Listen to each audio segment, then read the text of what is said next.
The Prime Minister launches a digital health ID for all citizens, promises anytime, anywhere healthcare.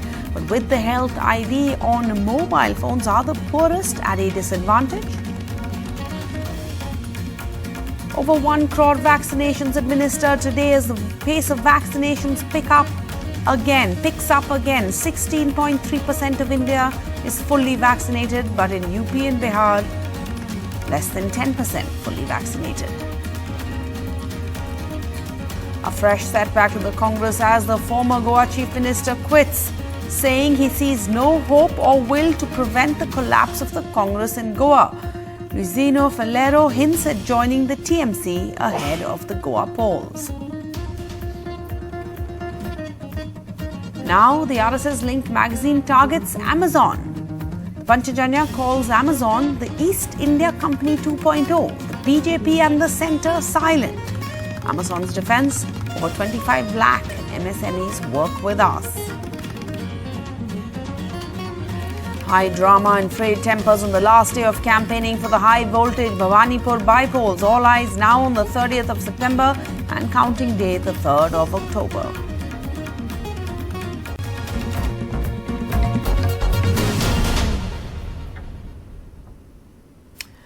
Hello and welcome. Here are the top stories of the day. All your health records, tests, prescriptions, notes from doctors, all at the click of a button. Travelling for a procedure, no need to carry your heavy files. Just carry a health ID on your mobile app. That's all you need. That is the promise given by the government. Prime Minister Modi has spoken about this earlier as well. But in a country which is still struggling with primary healthcare in remote corners, in a country where the concentration of health services and professionals happens to be in the metros and urban centres, the challenges are plenty.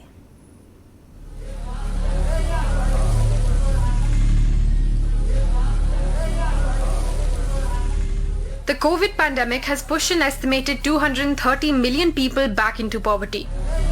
कड़ी मेहनत करके गरीबी से बाहर निकलने के लिए हर कोई कोशिश करता है और अचानक परिवार में एक बीमारी आ जाए तो सारी मेहनत मिट्टी में मिल जाती है। देशवासियों को अब एक डिजिटल हेल्थ आईडी मिलेगी।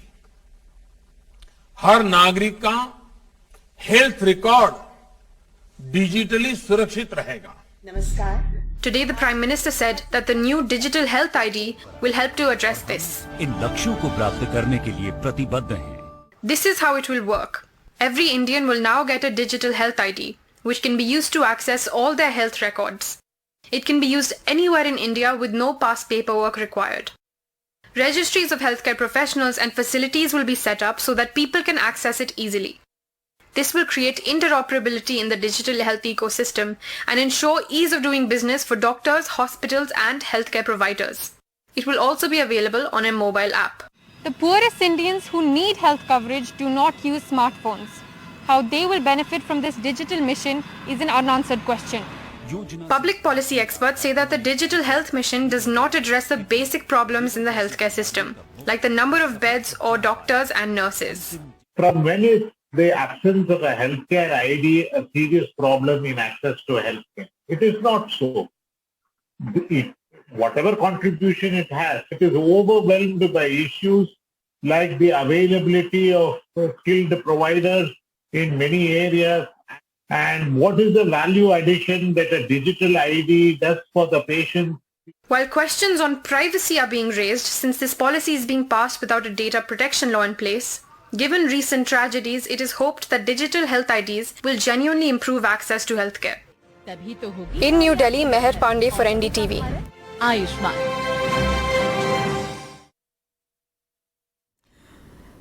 And the World Health Organization has further delayed the emergency use authorization or EUA for Covaxin. That's a COVID vaccine developed in India, as the global body has sent more technical questions to its manufacturer, Bharat Biotech. This is all according to sources. This delay is likely to especially adversely affect Indians, especially students or those with international travel plans, because without this EUA, Covaxin will not be considered an accepted vaccine by most countries around the world.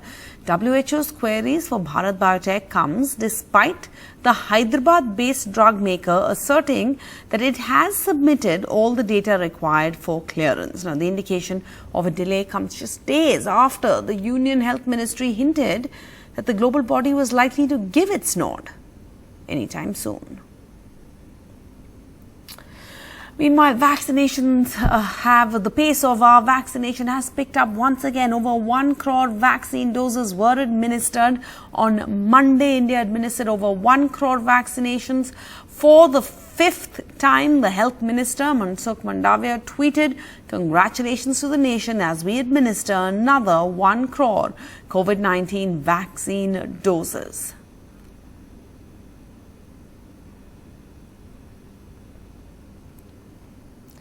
And exactly a year ago, the Government of India passed the 3 farm laws. They lost a key alliance in the process, the SAD, and also these laws united several farm unions in the country against them. It's been a year of multiple protests, some even turning bloody. But even after a year of protests and negotiations, mostly failed negotiations, the situation remains unchanged. The government says it will not roll back these laws, and the farmers say they won't settle for anything less.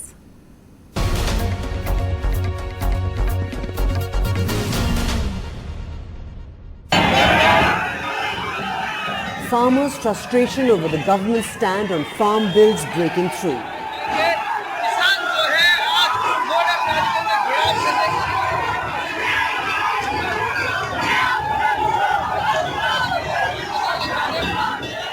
Bringing the national capital region to a standstill for several hours.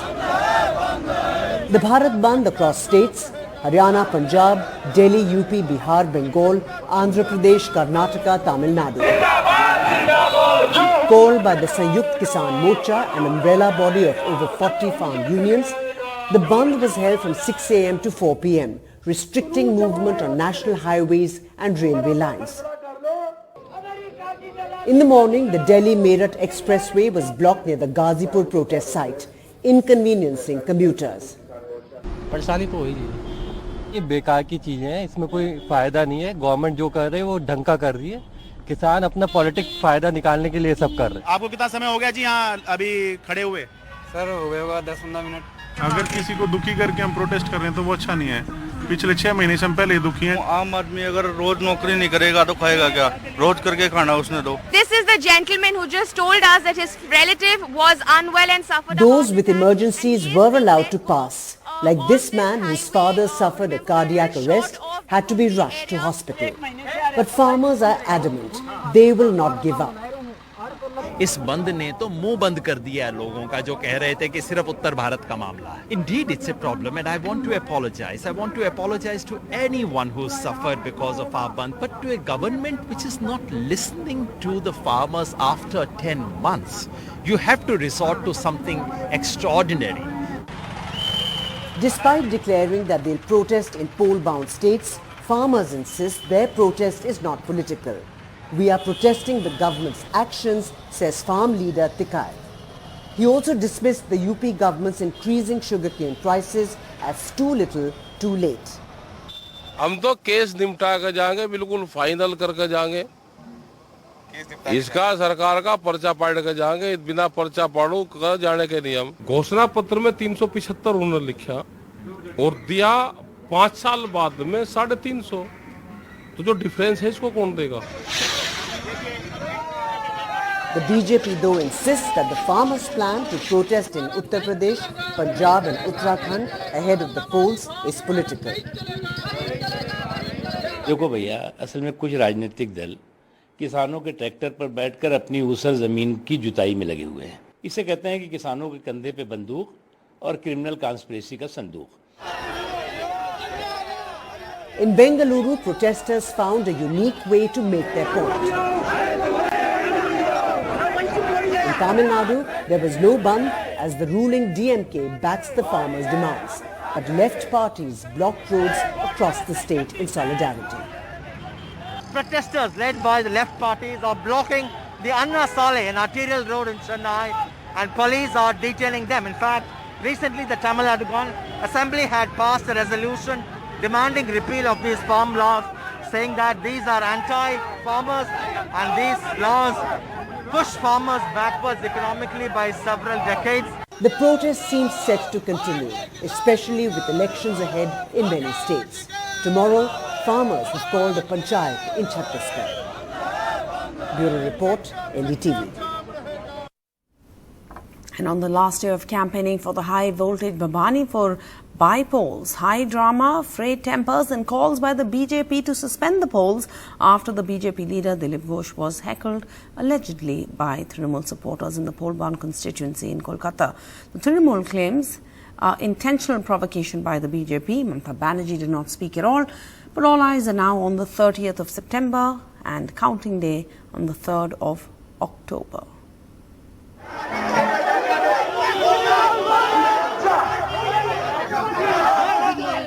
Trouble began when Dilip Ghosh went door-to-door to campaign for Priyanka Tibrewal, Mamata Banerjee's BJP challenger. Angry words flew after Ghosh was rushed out, angry blows too. Both BJP and Trinamool claimed injuries. Trinamool from the butt of a firearm, Ghosh's security staff pulled out.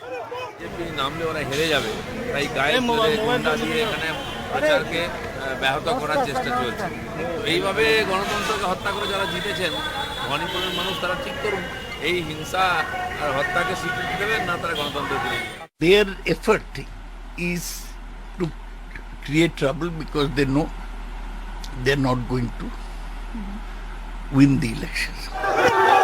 Not clear whether it was because of day-long drama over the Ghosh attack, but Mamata Banerjee did not hold a public meet in the last day of campaign. Other Trinamool leaders did. BJP asked Election Commission to impose Section 144 across Bhabanipur all day on poll day. So under these circumstances, we asked the Election Commission to take a few steps to build confidence among the people. The first is that we demanded the imposition of Section 144 in every single part of the constituency. 48 hours from now, Bhabanipur will decide if it will return Mamata Banerjee to assembly for the third time. 4 months ago, it gave Trinamool Congress a healthy margin of 28,000 votes. Some minor local vote margin upsets in the 2019 and 2014 polls have raised BJP hopes that Mamata Banerjee is not invincible. Both sides must be holding their breaths. With Monideepa Banerjee in Kolkata, in New Delhi, Rika Roy for NDTV. And from West Bengal to Goa, a small state, now a breeding ground for lots of political possibilities. Goa goes to the polls in about 4 months' time, and the AAP and the TMC are both eyeing this space. In the middle of that mix, today the former Chief Minister of Goa, long-time Congressman Luisino Falero, quit his party of 40 years amid signs that he's interested in joining Mamata Banerjee's TMC. Goa needs a credible alternative. Our enemy is BJP. Our goal is to defeat these divisive forces. I'm going to fight. Another blow to the Congress, the exit of former Goa Chief Minister Luisino Falero. The 70-year-old Congress veteran who resigned today as a Congress MLA gave strong indications he's heading for the TMC. Among all the 4 Congresses which I have just mentioned to you, it is Mamata who have given a tough fight to Narendra Modi and their juggernaut. Mamata formula has won. She has been able to stand. She is a street fighter. The latest setback deepens the Congress decline in Goa. 2 years ago, 10 of its 15 MLAs quit and joined the BJP. Rushing to fill in the vacuum is not just the Aam Aadmi Party, but also now the Trinamool Congress, which has stationed its leader Derek O'Brien in Goa to drive its expansion. The Congress, with just a month ago, lost Shushmita Deb, a veteran from Assam to the Trinamool, tried to put a brave face to it. People who don't have the patience or the perseverance or the strength to face the might of this government are free to choose whatever they want to choose. The ruling BJP is watching from the fences. I don't think we should be responding much or be looking much at this very seriously because this is between the Congress and the TMC. In a letter to interim Congress President Sonia Gandhi, Luisino Falero has explained his decision. He says the local leadership of the party has abandoned the principles of Indira Gandhi, Rajiv Gandhi, Mrs. Sonia Gandhi and Rahul Gandhi. Luisino Falero is a Goa veteran who, if he joins the TMC, will help that party expand its footprint in the state. And his knowledge of the Northeast and especially Tripura makes him perfectly fit into the TMC scheme of things. In Mumbai with camera person Praveen G. Rohit, Saurabh Gupta, NDTV.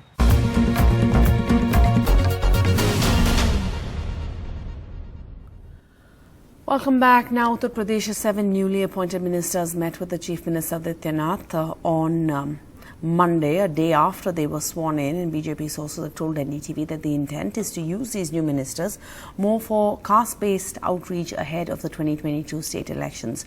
The former Congress leader, Jitin Prasad, the only one to get a cabinet rank among the new ministers, told NDTV that he did not believe this was a demotion. He was a union minister and an MP as well when he was in the Congress, but as of now, he has now been assigned the technical education portfolio.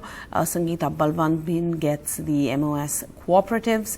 Dharamveer Prajapati has been given MOS industrial development. Sanjeev Kumar given MOS social welfare, and Dinesh Karthik gets MOS for Jal Shakti, and Palturam has been given the Civil Defence Department.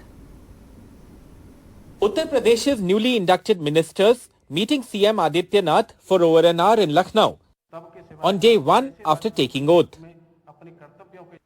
Jitin Prasad, a Brahmin leader and former Congress Union Minister, told NDTV this was not a demotion, a bar by opposition parties. How do you answer those who say that this is a demotion for you, sir? No, it's not about promotion or demotion. It's about the intent to serve the people, and whatever opportunity and responsibility that I've got, I'm thankful to the BJP leadership.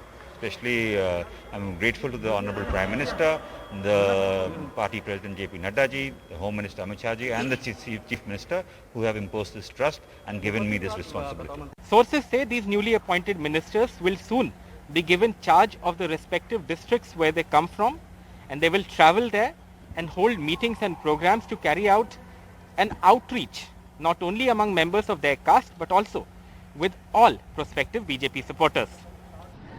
With just about 3 months before UP polls are announced, the clock is ticking. These ministers are expected to start their caste outreach soon, with daily meetings in their constituencies and also with BJP workers. आपके जो विरोधी हैं वो कह रहे हैं कि सिर्फ जातीय समीकरण को लेकर आप लोगों को मंत्री बनाया गया। सभी वर्गों के हमारे कार्यकर्ता हैं और काम करते हैं, तो क्या उनको अवसर नहीं मिलना चाहिए? वो तो हर आदमी को जो है कि हर बिरादर से मंत्री बनाते हैं, तो भाई अब योग्यता देखते हैं कि भाई किस क्षेत्र से कौन जो है कि किस बिरादरी के ज्यादा हैं, तो उस तरह का कोई वो नहीं है। 5 of the 7 new ministers sworn in on Sunday are from non-Yadav OBC and non-Jatav scheduled castes. These together make up about 45% of the state's voters. And the BJP is seeing them as a counter to the Yadavs and Jatavs who tend to align more with Akhilesh Yadav's Samajwadi Party and Mayawati's BSP. In Lucknow with camera person Rajesh Gupta, this is Alok Pandey, NDTV. And Amazon, possibly the most famous portal in the country, is like the East India Company 2.0, or has claimed the RSS, the ideological parent of the BJP. In fact, on the cover page of the RSS weekly, Jeff Bezos has made an appearance along with the allegations that Amazon paid crores of rupees in bribe for favorable government policies. And not just that, the weekly has raised concerns about content on Amazon Prime as well, claiming that it's been releasing movies and television series that are against Indian culture. आर्थिक निर्णय, आर्थिक स्वतंत्रता पर और सांस्कृतिक स्वतंत्रता पर तीनों ओर से आघात करती हुई लगती है, और यही काम ईस्ट इंडिया कंपनी ने किया था, यही काम आज अमेजन करती हुई लगती है। भारतीय ब्रांड्स की हत्या, जहां रिटेलर्स ये कहने में भी नहीं चूकते कि बहुत सारे ब्रांड्स की हत्या एक इस भीमकाय कंपनी ने कर दी है। So nobody takes what RSS says seriously anymore. Having said that, the issue of Amazon, as raised by my senior colleague Mr. Randeep Singh Surjewala last week, is a serious issue, and it merits everybody's attention. The kind of allegations on Amazon that have come to light are very serious in nature and they cannot be ignored. And a red alert has been called for in Telangana following Cyclone Gulab. It has been raining non-stop in Hyderabad and several other districts, and extremely heavy rainfall is predicted further. Meanwhile, the body of that techie who fell into a drain on Saturday in Manikonda was found. Post-cyclone Gulab, it has been raining non-stop in Telangana and several coastal districts of Andhra Pradesh.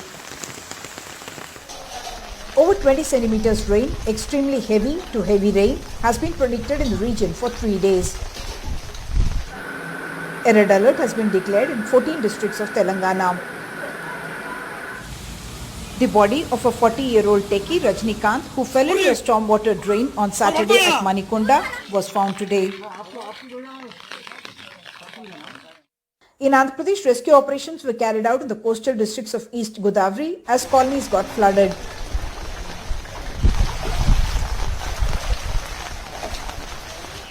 In Visakhapatnam, roads turned into rivers. Standing crop over several thousand acres has been lost. వర్షాకాలం వచ్చినప్పుడల్లా 3 నెలలుగా ఇదే పరిస్థితి నెలకొంటుంది.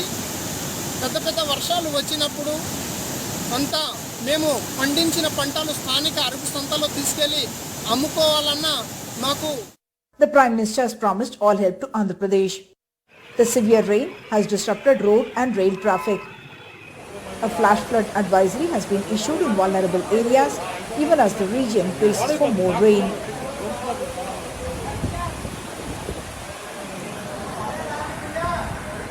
With inputs from Andhra Pradesh and Telangana, Uma Sudhir, NDTV. And that's the news at this hour. Stay tuned to NDTV for constant updates.